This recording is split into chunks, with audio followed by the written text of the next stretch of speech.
Fala galera, e aí? Antes da gente começar nosso próximo tema, faz um tempinho que a gente estava parada e não vai ser um tema de neuro, eu acredito que vai ser um tema aí bem interessante que eu estudei sobre para falar, né? Porque é um tema que não tem grade, geralmente não tem na grade curricular, muito difícil de achar, então poucas pessoas aí vão estar muito bem informadas, então vem muito para complementar. Mas antes de começar, eu só queria pedir perdão, porque vocês vão ver alguns erros de acentuação, porque o meu computador não tem alguns acentos, tá bem? Então vamos começar? Bora aí. O nosso tema é violência sexual. É o atendimento à vítima de violência sexual. Então, como eu já disse, é um tema que não tem muito na grade, né? Então, a gente sabe e não sabe ao mesmo tempo, a gente sabe o básico, mas não sabe muitas informações do que fazer a mais. E nessas horas a gente tem que usar muito da empatia, né? De se colocar no lugar do próximo. Então, eu vou passar mais os aspectos da medicina, o que fazer nessas horas da parte médica, mas, como eu disse, sempre levar em conta empatia, nunca julgar a paciente, nunca duvidar dela, sempre importante. Então, vamos começar com a definição, né? O que é violência sexual? Eu coloquei aqui que o estupro é qualquer forma de coito, vaginal, anal, oral ou manipulação, contra o consentimento inteligente e responsável da vítima.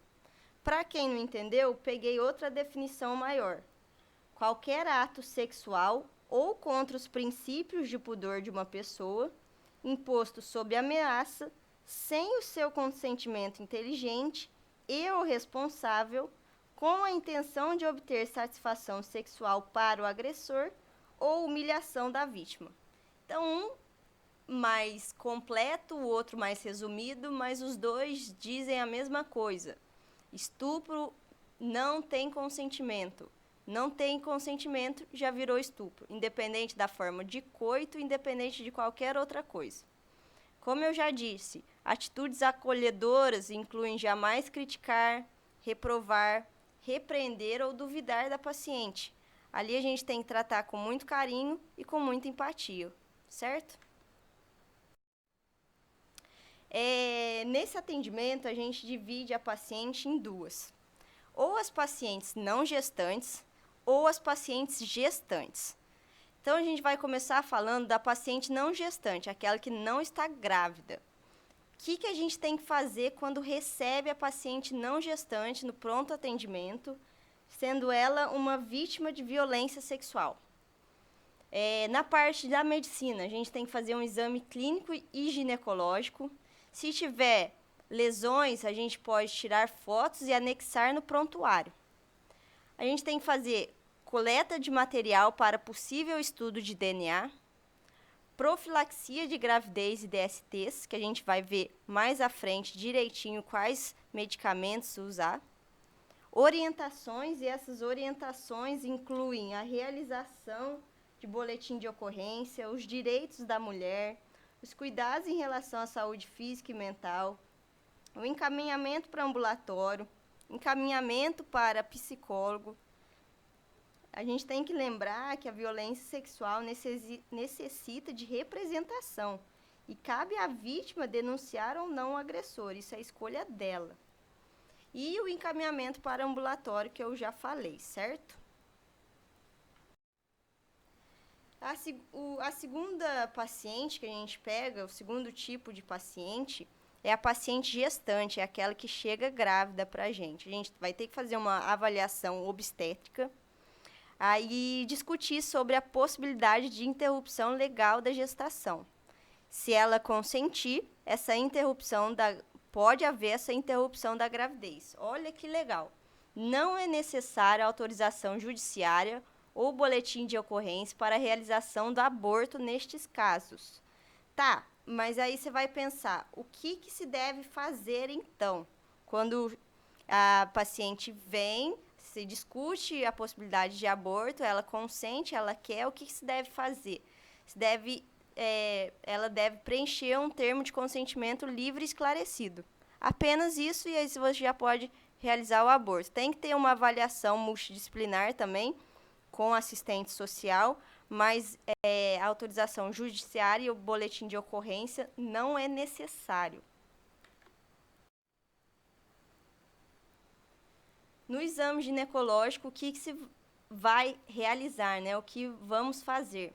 A gente vai descrever minuciosamente as lesões para que esteja registrado em prontuário, para que o próximo médico, até mesmo em ambulatório, possa ler e entender o caso por completo. E é uma coisa até legal a se ressaltar, é que é bem importante a vítima ela tirar xerox desse prontuário para ela levar para o IML e para a delegacia, por exemplo. Coleta de secreção vaginal, né? Reparo das lesões, se tiver, e uso de antibióticos e analgésicos, se necessário. Então, como eu falei, o ideal é que uma cópia desse atendimento fique em poder da vítima para que ela possa apresentar ao IML ou a qualquer outro serviço que venha oferecer o atendimento relativo à ocorrência, por exemplo, no ambulatório, certo? Beleza. A vítima chegou e aí a gente vai ter que tratar possíveis DSTs, certo? Começando com as DSTs não virais, que incluem gonorreia, sífilis, clamídia, tricomonise e cancro mole. É esse o objetivo, o esquema terapêutico busca prevenir estas doenças.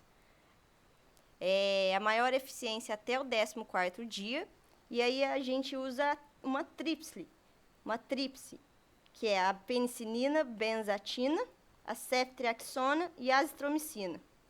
A penicilina de 2.400.000 intramuscular, a ceftriaxona de 1 grama intramuscular e a azitromicina de 1 grama via oral. Outra DST que a gente tem que prevenir é o HIV, e é realmente o mais preocupante. Mas a gente tem que levar em conta que, por exemplo, a taxa de infectividade do HIV para a mulher em relação heterossexual vaginal, ela varia de 0,08 a 2%. Se o coito for anal, essa taxa se eleva para 0,1 a 0,3. Ou seja, o HIV é preocupante, sim, mas ele não é o mais infectante, certo? Outras DSTs são mais infectantes, mas isso não deixa que a gente faça uma profilaxia, obviamente. E aí a gente vai realizar ela no prazo de até 72 horas. Combinação de 3 medicamentos. A cidovudina, que é um inibidor da transcriptase reversa, a lamivudina, que também é um inibidor da transcriptase reversa, e a nelfinafir, que é um inibidor da protease. Beleza? Hepatite B. Hoje a minha língua está presa. Hepatite B. Um prazo máximo de até 14 dias e só para as mulheres não vacinadas ou com uma vacina incompleta. Nisso a gente dá imunoglobulina humana anti-hepatite B.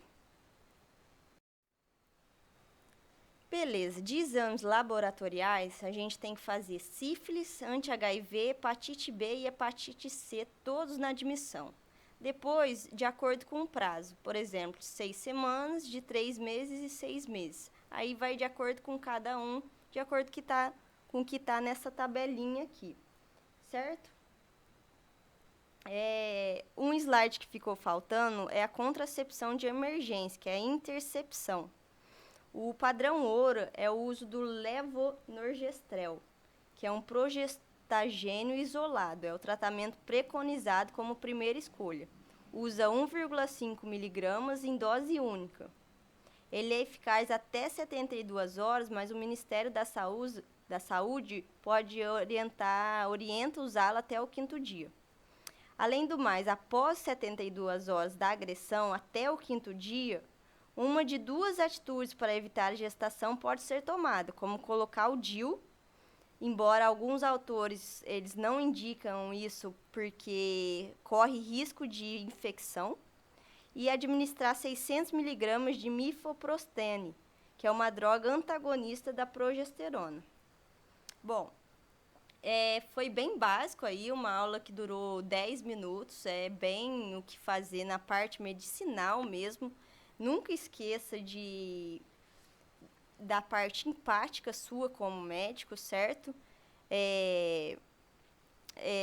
Encaminhamento para psicólogo é importante. Jamais criticar, reprovar, repreender ou duvidar. Garantir privacidade, escuta, apoio e crença. Orientar adequadamente, colocar-se disponível para colaborar com a comunicação junto a outros profissionais. Veja bem também, o exame de corpo de delito no IML também não é obrigatório, mas sempre será solicitado pelo delegado que efetuar o boletim de ocorrência. E a paciente deve ser esclarecida sobre seu direito de querer ou não se submeter a esse exame, certo? O boletim de ocorrência realizado em delegacia não é obrigatório, mas deve ser estimulado. Eu espero aí que eu tenha ajudado vocês. É um assunto que está muito em pauta, né? Porque as violências sexuais vêm aumentando e a gente tem que estar informado para tratar. Beleza? Até a próxima.